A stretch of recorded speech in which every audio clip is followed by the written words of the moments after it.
Il est 18h passé de 16 minutes à Conakry. Merci de nous rejoindre cet après-midi aussi sur la page Sénédial le présentateur. Vous savez que depuis quelques jours, on faisait parler beaucoup de gens, mais aussi on parlait de nos compatriotes guinéens qui se trouvent du côté de l'extérieur de cette nation et qui ont besoin de notre soutien puisque depuis un certain moment, ils sont hors de nos frontières. Malgré eux, et aujourd'hui, le patriotisme a voulu que l'amour qu'ils ont pour cette nation les attire vers cette nation. Très malheureusement, ces Guinéens sont bloqués par-ci, par-là, à travers le monde. On en connaît certains qui sont en Tunisie, d'autres sont au Maroc, certains sont au Sénégal. Pour ne citer que ces pays-là, beaucoup donc de Guinéens sont bloqués à l'extérieur et qui ont envie, ils ont le besoin, ils ont la volonté, ils ont en tout cas ce manque-là, de revenir au pays. Très malheureusement, jusqu'ici, rien n'est fait. Ils se sentent abandonnés, ils sont à eux-mêmes. Le budget que chacun d'eux avait prévu pour pouvoir résider dans ces pays qui les accueillent pour soit des soins médicaux, soit du business, c'est-à-dire le commerce, soit des missions liées à leur service, a fait qu'aujourd'hui, ils sont bloqués là-bas, ils ne peuvent plus revenir au pays. Ils ne sont pas seuls. La mobilité de l'Africain au sein du continent a fait qu'ils se sont retrouvés avec d'autres nationalités. Très malheureusement, pour les Guinéens, toutes ces nationalités ont été cooptées et repêchées par leur pays d'origine. Nous, nos compatriotes, continuent à vivre dans ces pays où ils ont été et indépendamment de leur volonté. Le budget fini, ils sont là dans la majorité logés dans des hôtels. Ces hôtels les acculent, ils n'ont plus d'argent pour payer. Certains sont accueillis par des étudiants. Pourtant, c'est des cadres, soit c'est des grands commerçants, ou alors c'est des Guinéens tout court. Alors, nous essayons de rentrer en contact avec ces Guinéens qui sont notamment et précisément au Maroc. Tout récemment, nous avons entendu le ministère des Affaires étrangères à travers la voix du ministère d'État, donc le ministre d'État, ministre des Affaires étrangères guinéennes, parler de certains Guinéens de l'étranger sans citer le Maroc. Pourtant, ils sont très nombreux là-bas. Nous entrons en contact avec quelques compatriotes qui nous diront environ combien ils peuvent être là-bas pour attirer l'attention des autorités afin de se rappeler de leur présence dans ces pays. Nous allons entrer tout de suite avec cette chanson de Mori Kanté en contact avec nos compatriotes.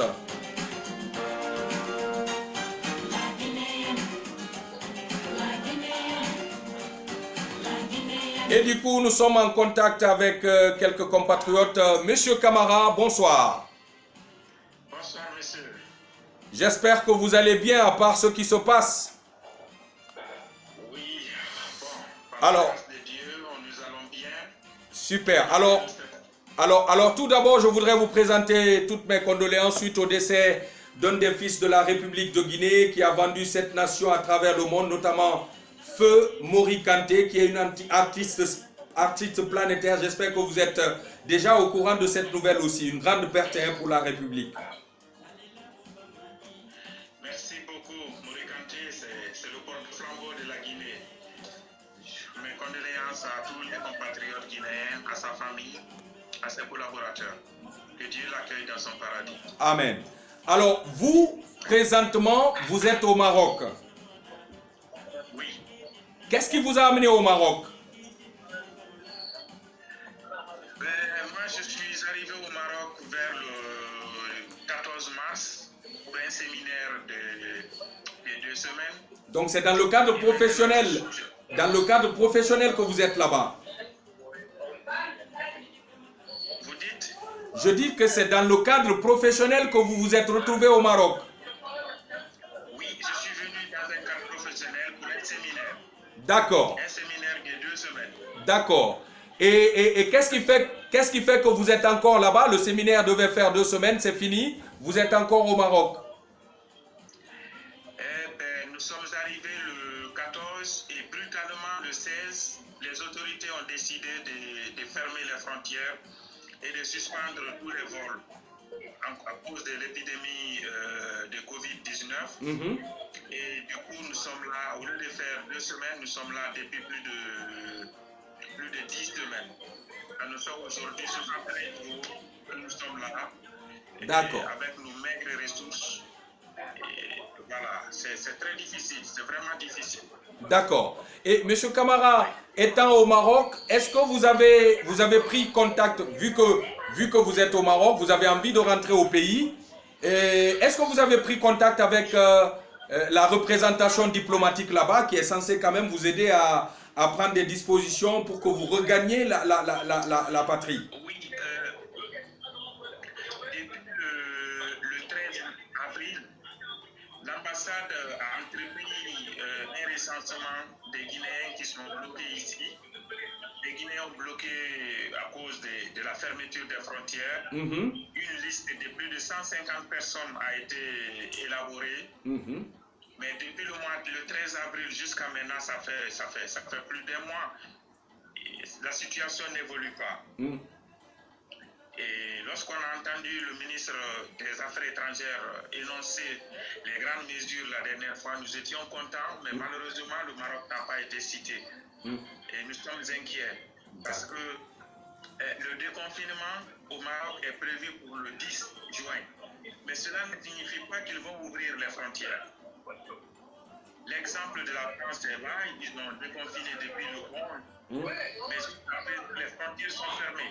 Donc nous sommes dans l'inquiétude, on ne sait pas combien de temps on a à faire ici et on n'a vraiment plus d'argent, on n'a plus de ressources. Nous prions vraiment les autorités à prendre des dispositions, à penser aux Guinéens qui sont bloqués au Maroc pour nous rapatrier, comme les autres pays l'ont fait. Comme vous le dites, Niger l'a fait. bien. Le Niger l'a fait, le Mali l'a fait, le Burkina l'a fait, la Côte d'Ivoire, le Sénégal, ils ont tous rapatrié leurs compatriotes. Et nous sommes inquiets, nous sommes seuls ici, on ne peut que demander la doléance de nos autorités, de penser à nous. D'accord. Et comment vous vivez pendant votre séjour? J'imagine que vous avez fait tout le Ramadan là-bas.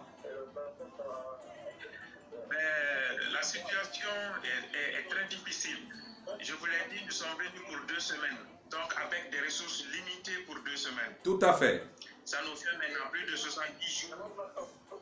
On a réduit vraiment beaucoup de choses. On mange le pain, le lait, des dattes. À part ça, on ne peut pas diversifier l'alimentation parce qu'on est vraiment dans l'incertitude totale. On ne sait pas combien de temps on a encore à faire ici avant de rentrer dans notre pays. Et l'hôtel? Nos familles sont là-bas. Et l'hôtel? Nos collaborateurs sont là-bas. Le service a besoin de nous, la famille a besoin de nous. Tout à fait. Et le mois de Ramadan que nous venons de traverser en Afrique de notre famille, c'est un stress. Il y en a qui ne dorment vraiment plus. D'accord. D'accord. En tout cas, nous sommes de cœur avec vous. Vous n'êtes pas le seul. Je vais essayer d'entrer en contact avec une autre dame qui est là-bas dans la même situation que vous. Dame Fatou, bonsoir.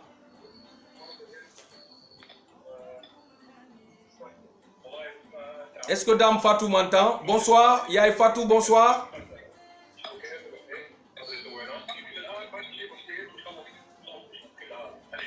Est-ce que Dame Yaye Fatou m'entend? Bonsoir. Oui. Bonjour. Bon, alors expliquez-nous, vous êtes une... Vous allez bien? Ça va très bien. Alors, donc expliquez-nous, vous êtes une dame, vous êtes forcément dans un foyer. Est-ce que vous n'avez pas la pression de votre mari qui peut penser que vous n'êtes pas là-bas par rapport à cette histoire de confinement? Comment vivez-vous? Expliquez-nous comment vous passez vos journées, vos nuits et tout et tout. Allô?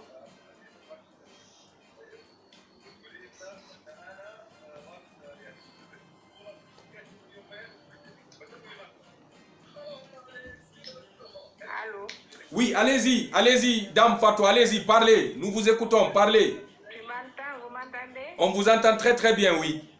Ok, nous traversons des moments nous traversons des moments très difficiles ici, surtout pour nous les femmes. On a laissé des enfants au pays, on a laissé nos maris, on a tout laissé là-bas. On est là, c'était pour juste 2 semaines, mais on se retrouve maintenant pendant 3 mois. On ne sait pas à quel sein se vouer. On est abandonné à nous-mêmes. S'il vous plaît, Monsieur le Président, les membres du gouvernement, aidez-nous à regagner nos familles. Nous traversons des moments très très difficiles. Je n'ai même plus les mots. Je ne sais même plus quoi dire ou quoi faire. Je peux rester pendant 72 heures sans même fermer l'œil. Je ne sais pas comment sont mes enfants là-bas. J'ai laissé une fille de 4 ans au pays. Et elle traverse quoi, je ne sais pas. S'il vous plaît, aidez-nous. Aidez-nous vraiment. On souffre. On traverse des moments très difficiles. C'est pas facile.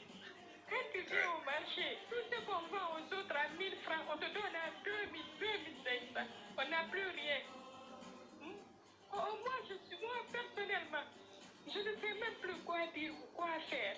Aidez-nous, s'il vous plaît. Monsieur le Président, aidez vos enfants. Aidez vos frères. On souffre, on traverse des moments très difficiles. Aidez-nous. Alors, on va pas vous laisser sous les larmes, Dame Fatou. Je voudrais savoir, environ, vous êtes combien de Guinéens là-bas, Monsieur Camara, Dame Fatou? On estime combien de Guinéens bloqués dans cette situation pareille au Maroc? Les Guinéens ont les billets. Oui. Nous avons nos billets et retour. Ouais, vous êtes environ combien de Guinéens? Vous êtes environ combien de Guinéens là-bas dans cette situation? Nous sommes environ 150 Guinéens, Wow. tous détenteurs de billets. Il ne s'agit pas, je le précise, il ne s'agit pas de personnes qui cherchent à aller en Europe. Non, nous sommes venus dans le cadre professionnel ou pour des soins de santé ou pour des courts séjours. Nous voulons retourner chez nous. C'est tout ce que nous demandons. Oui. D'accord. Et dites à l'État que nous sommes prêts à accepter tout ce qu'ils vont nous demander à rentrer, dès qu'on rentre au pays. Pardon, aidez-nous. D'accord. Alors nous, très malheureusement, nous, ce qu'on peut faire pour aide, c'est de faire des situations comme ça, créer un contact, essayer de communiquer avec vous pour que vous nous expliquiez ce que vous passez. On n'est pas l'État, mais on est partie de l'État puisque nous sommes aussi des Guinéens. J'ose croire que ce que vous êtes en train de faire comme appel, forcément que le président de la République n'est pas au courant, que le ministère des Affaires étrangères, certes, n'est pas au courant, sinon ça ne sert à rien que le ministre fasse une déclaration de prise de disposition face aux Guinéens qui sont bloqués à l'international et qu'il cite tous les pays, soit par omission, il a oublié de citer les Guinéens qui sont bloqués au Maroc, ou il n'est pas au courant. De toute façon, sachez que nous poursuivrons ce soutien et nous continuerons à alerter les autorités. Et j'ai envie de poser quand même une question.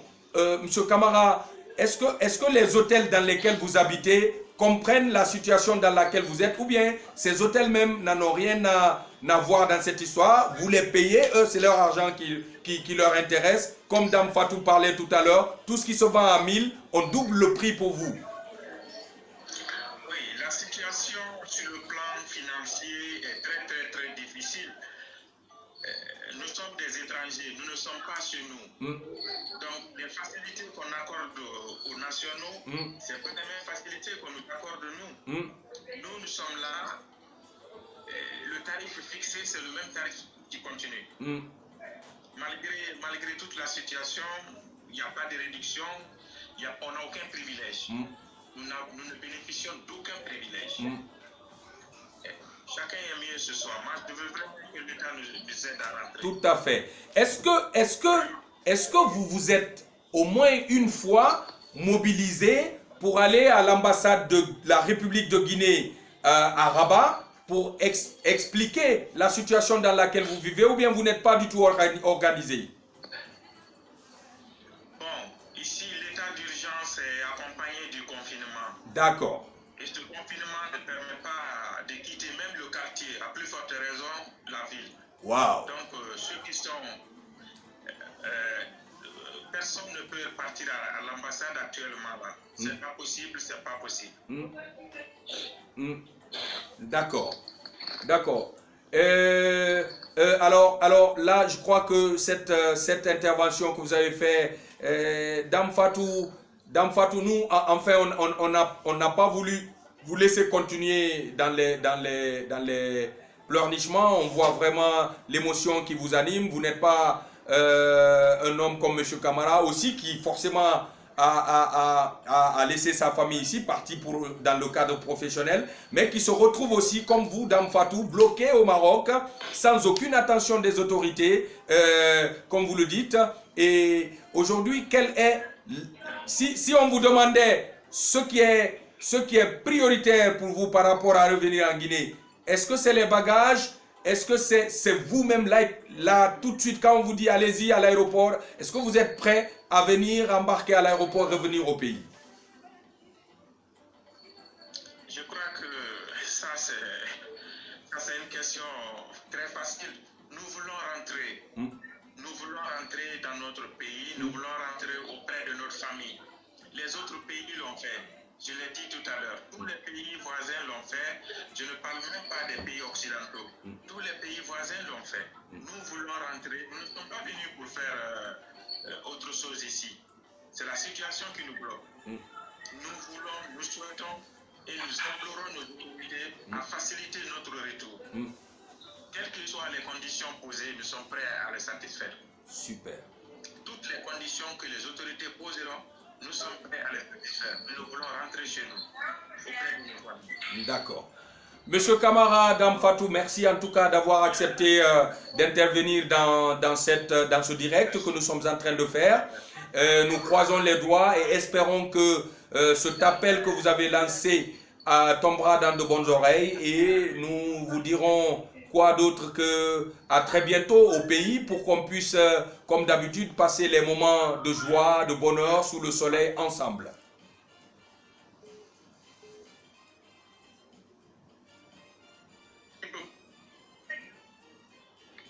Merci beaucoup. Bon courage à vous et à très vite. Merci vraiment. Alors, on va, chers Guinéens, continuer à parler de cette situation. Vous avez compris, donc nous avons des compatriotes qui sont bloqués au Maroc et qui aujourd'hui, leur seul souhait c'est de revenir au pays. Depuis un certain nombre de jours, je suis en train de marteler sur cette situation pour attirer l'attention des autorités pour qu'ils puissent nous aider à aider ces Guinéens à rejoindre la République de Guinée. Ce qui les a fait peur, comme vous les avez entendus, c'est l'allocution, l'intervention, la prise de parole de du ministère des Affaires étrangères, du ministère d'État, ministère des Affaires étrangères, qui a cité certains pays où d'autres compatriotes, comme ceux qui sont au Maroc, sont bloqués, mais sans citer le Maroc. Donc aujourd'hui, comme vous les avez entendus, ils sont en train de passer un moment très difficile. Aucune attention, ça leur coûte cher, les hôtels ne comprennent pas, pourtant il y a une bonne diplomatie entre le Maroc et la République de Guinée. Il suffit juste qu'une attention leur soit apportée et que des dispositions soient prises. Le royaume du Maroc est un bon royaume à la République de Guinée. Forcément, des dispositions vont être prises, ne serait-ce que leur faciliter le séjour qu'ils sont en train de passer au-delà de ce qu'ils avaient prévu. Plus d'argent, plus de possibilités de sortir de la maison, plus de soutien, plus de contact avec la famille parce qu'il n'y a pas d'argent et on sait ce que l'appel coûte du Maroc pour la République de Guinée.